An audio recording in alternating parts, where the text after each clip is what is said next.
There is probably no dignified way of getting into an AML when you're 2 meters tall. I suspect there's no dignified way of getting into an AML if you're 1.60 meters either. So anyway, let's have a crack at it. The first thing you do is you remove the backrest from the seat. Now, ow. For full disclosure, there is no backrest mounted in this vehicle because apparently they don't use it either. It just gets in the way. And because it's not an operational vehicle, I mean, it's only used in parades or whatever, you're not bouncing around cross country. So I am now sitting on the battery box. And even at that, I'm having difficulty here. Hang on. I'll just tell myself it's not a Timony. Master power is still on, it looks like. Oh, no, that was because I hit it with my knee. All right. Can I get in? Okay, I got the brake pedal. I'm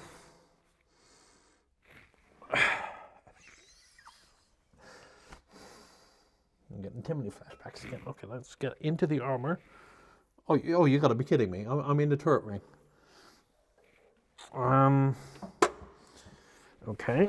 Can I squeeze forward onto the seat? The seat itself looks like a saddle. It's kind of bent downwards. And the answer is no. This, oh, good Lord.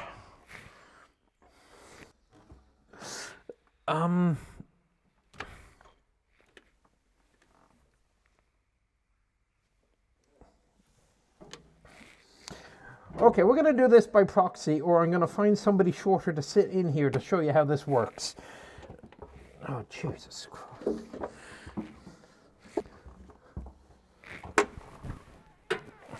And even if I'm sitting on the battery box, I'm going to be worried about the turret basket moving behind me. So, squeezing forward. No, I give up. I yield. The AML wins. We have found another vehicle the Chieftain does not fit in. All right, well, my neck is going to be dying at the end of this. It's big, it's metal. What was? Oh, that was the hand wheel. Okay. One saving grace: I can operate every switch and button and fully fight this vehicle from the driver's seat, except drive it. Ah.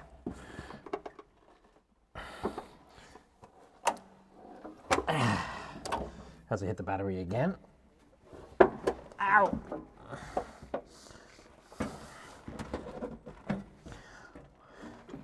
What is it about the French and their small armored vehicles?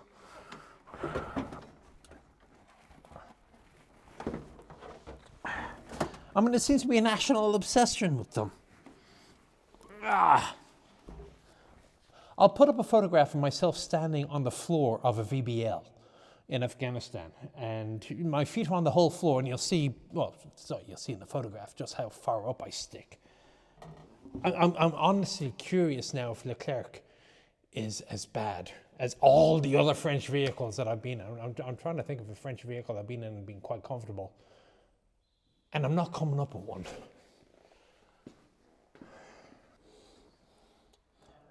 Assuming you could actually drive this thing, controls aren't too unusual. Now, what's interesting is it's a sort of a semi-automatic gearbox in that it's not automatic. You still have a shift lever on the right with a shift pattern. You can see it's 3 gears low range, 4 gears high range, and 1 reverse. And in order to change gear, because there's only 2 pedals, what will happen is when you pull up on the gear shift, you're going to actuate an electric system. It's basically a sort of centrifugal / magnetic clutch. So there is actually a clutch, but it is activated by the use of a handle. So you then change gear that way. To the right, I have 3 fuel tank positions. So it's off, on, and reserve. Hand throttle on the right-hand side. The armored shield with a door. Let's see if that can be closed. I think it's locked in place here. Pull down this latch. Probably hasn't been moved in years. Come on, there you go. There we go. And it will swing around and down. Oh, would there be a handle here? Or is this oh, this is a spring. Spring loaded to keep it up. Bring it around. So hold on to on the inside.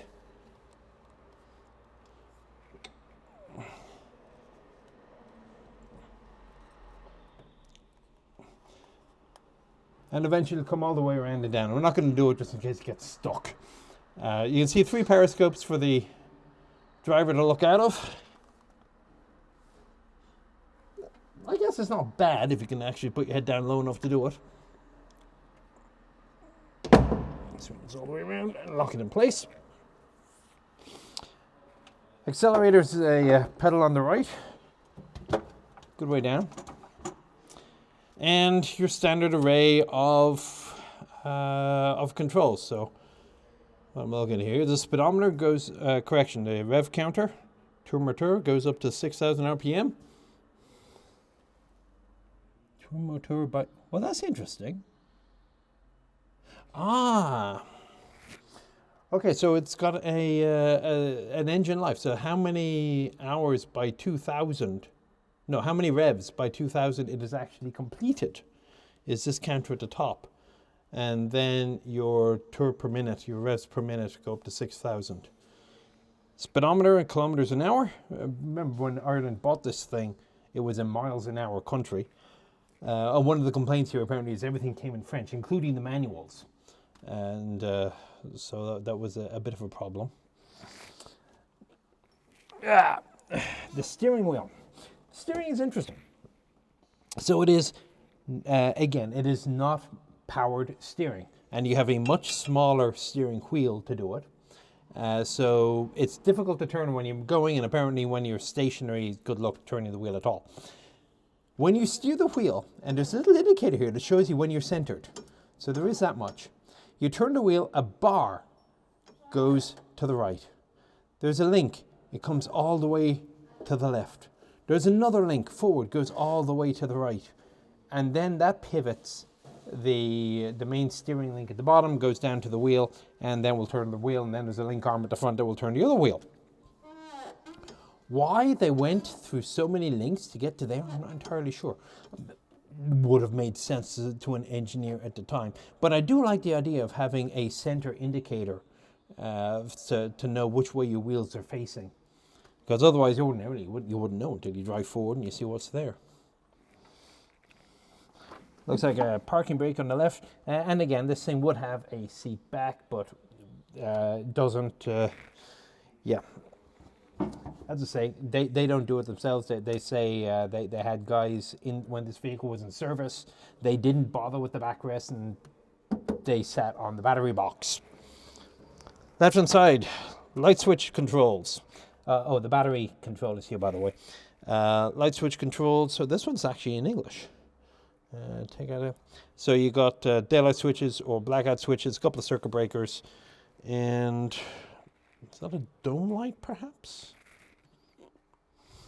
No, volume control, because there's a connector here for the intercom.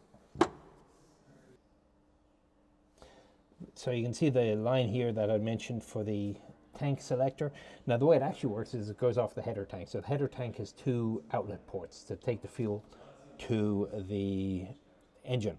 So the upper outlet port in the header tank is the primary, and you'll chug along on that, and the header tank will keep refueling from the main tank as long as there is fuel in the main tank. Now, eventually you'll get to a point that the header tank is not getting refilled anymore because you've used all of your fuel.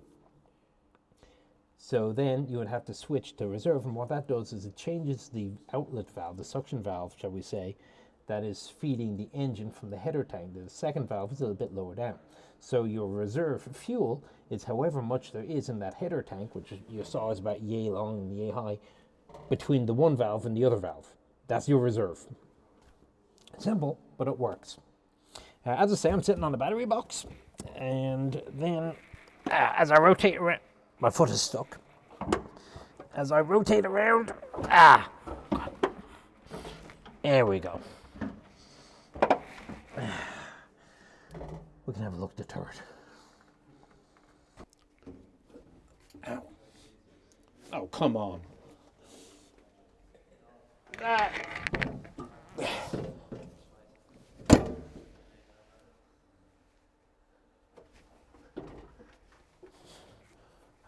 can't even get into the damn turret.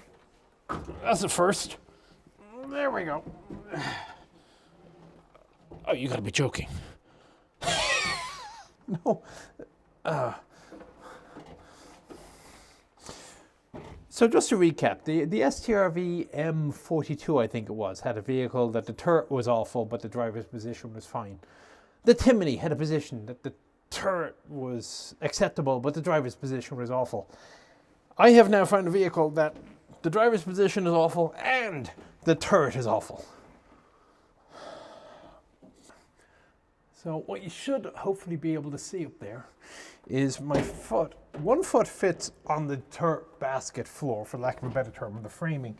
The other foot needs to be kind of kept inwards. And I'm kind of curious if I can even spin the turret. Hang on, let's see what happens. Yeah, what will happen is my camera will fall off, so let's not do that.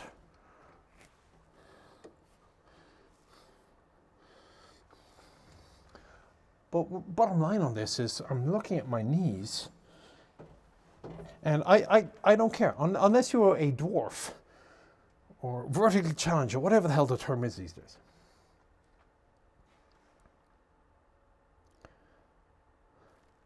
I mean, this isn't just a case of I am a tall person, and I am a tall person. I mentioned this repeatedly, people who surf on this. This is, you have to be genuinely short to operate this vehicle. Now, I ran into a report that the Americans did on the evaluation of the AML-60, and they concluded something along the lines of the French are obviously more willing to sacrifice the variety of people that they can put into their armored vehicles than the US Army is willing to accept. So the US Army believes, apparently, that the best man for the job needs to be selected. And if that means you have to design bigger vehicles to fit that mind or that attitude or whatever, then great. But the French apparently have a different opinion on these things. Anyway, controls, the right-hand side, as I said, the gun is controls. So manual traverse, manual elevation. The 60, as I mentioned, is a breech-operated gun. They have it tied in place. Oh, is it tied? Mortar, HB-60, including barrel securing ring, serial number 17. Breech, again, breech loaded, or you stand up on the end and you hang the tube down. So you pull down the breech, open it up, close it. Manual traverse and elevation, and then your controls. So you have two machine guns, and there is a selector here that says gauche and droite, G and D. And the idea behind the two machine guns is not that you fire both at the same time to maintain the rate of fire. The idea is that you can fire both machine guns alternately in order that you have a continuous effective fire without having to worry about the barrels getting too hot or having to change the barrel. So you fire a couple of bursts of one machine gun, is okay, it's time to cool it down, flip the switch, fire the other machine gun while the first one is starting to cool down. And between the two, you can keep up a fairly good rate of fire, and that's why there is so much 7.62 ammunition stowed behind. Now, there are supposedly 53 rounds of 60 stowed in this vehicle somewhere, but nobody here can tell me where those rounds of ammunition will possibly go, because there's about 16 stowed on the racks on the outside. There might be a couple in the middle here, and unless these are propellant charges, if they're not stored on the mortar bombs themselves, and that's it. Machine guns, well, you know, by the time I was in, it was the FN Mag, 7.62, twin of those. Optics, well, there's a unity sight to the front, and there is a graduated sight on the right-hand side. And they're cheating, because what they have on the right-hand side is they have a sight from one of the AML-20s. Eventually, the 60s were put out of service with the Irish Army, and they replaced the turret with a 20mm South African turret. And so the reticle on this is, on the left is 7.62 and on the right is 20. So I can't tell you how the 60 was fired, not least because I never finished my gunner's course. So selector for the headlight, if you want to turn on your coaxial light, your projector. The fan ventilator is down there behind me. And then you can select the machine gun or the main gun. On the right hand side, control boxes for the radio. So it looks like you got I for intercom, IR for intercom and radio, and R for radio only. And then you got your 4 channels and a volume control. There's a dome light on the TC side. Hopefully the TC is a little bit better suited than the gunner is. The hatch is a 2-piece hatch, so it swings back and forward on the top. And as I'm sitting here on this chair, which, let me check. It does actually have some elevation. It looks like it's a screw elevation. So let's see what happens if I screw right. Does it go down?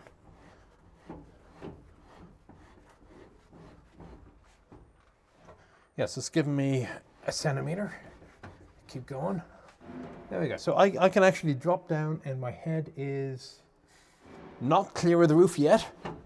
Let's go down a bit more.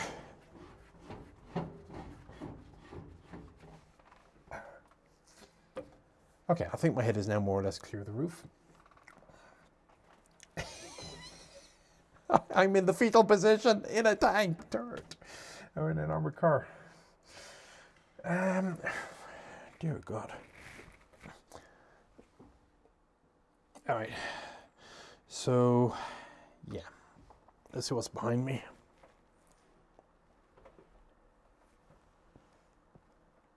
A couple of amps. Down below, so I think this is a storage. This covers, there's a little bit of stowage in here for something. And this covers the electrical box for the power to the electrics to the turret. There's a dome light behind me. It looks like another electrical power box. A radio would mount on the rack at the back here, I would assume. 1, 2, 3. I actually have a vision port to my rear. Although, well, in order to use it, it looks like I've got to go like an owl all the way over. The TC side also has such a thing. This appears to be a, well, I have no idea. I thought it might be a torsion bar, but it's not. I'm sure it has some purpose, otherwise they wouldn't have put it in. Okay, the commander side. Now, in all fairness to the turret, the hatch up top is big, so probably you're better off getting in by climbing up the side. And it's not a big vehicle, so it's not too hard to do. So a latch release here for the front of the turret. Looks like you got the 2 ready boxes for the coaxial machine guns. So they're not fitted, they just have the barrels here obviously, but your twin mags would go here, FN mag. Basically it's a Gympie for British or the M240 for Americans. Another 1, 2, 3, 4 periscopes on the side. Now the TC has no rightward visibility at all. He's relying on the gunner to do that. A little it's not a vane sight like on the CS, but there is a notch sight, and it can actually be used for backup aiming. So if you think of it as a pistol sight that has been inverted upside down, you got a notch at the back and you got a blade at the front. So if you have to do some point blank suppressive fire or something like that, emergency fire without the optics, you can still do it. Nice. They put the address. SCM Panhard Levasseur, 18 Avenue d'Ivry, Paris. So if you wanted to drive to the Panhard workshop and register your complaints, they were nice enough to put a return address. Oh, dear God. Okay. And even as it is, I'm looking at my feet. I think this is even worse than the gunner's position somehow. I don't know how they managed it.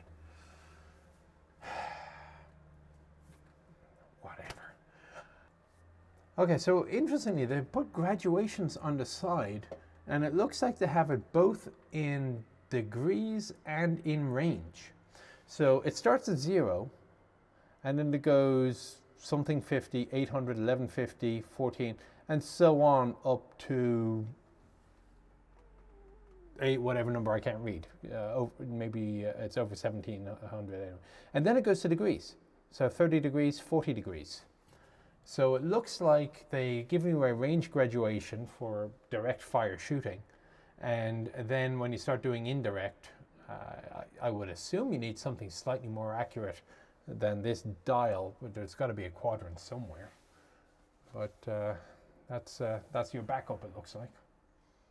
Combine that with this. There is much more to be told on the story of the AML, even for a small country like Ireland. So as mentioned, the CS variants, they had their turrets pulled, sent to South Africa and replaced by a 20mm turret, making the AML-20 as it was called. The AML-90, which also was purchased at the same time as the HB, that hung around with upgrades like night vision and a laser rangefinder. Both the 20 and the 90 went out of service in 2013. Now, and again, in order to do proper justice to those, another video is going to be required. So with the permission of the Cavalry Corps, I'm going to come back at a future point and deal with those. But in the meantime, what we have determined from the AML-60 was a cheap and cheerful armored car. They sold over 4,000 other things. So I don't know what nation were driving them, but they certainly weren't tall Western Europeans. Because this is overall, I think overall now we have a winner for the worst vehicle out there. Jagdpanzer 38T might still be in a shot. And I suspect that the 90 isn't going to be any better. But regardless, given the sheer numbers, it is an influential vehicle and deserves to be covered. So with that done, I hope you found it interesting and informative. Again, I would like to thank the Irish Defence Forces and the Cavalry Collection for letting us crawl over the vehicles. And of course the Patreons, because it's their funding that allows me to buy new camera equipment, audio gear, and pay for the airplane tickets. So please feel free to follow or subscribe or support, all the usual things that YouTubers say at the end of their videos. So otherwise, till then, I'll talk to you on the next one. Take care.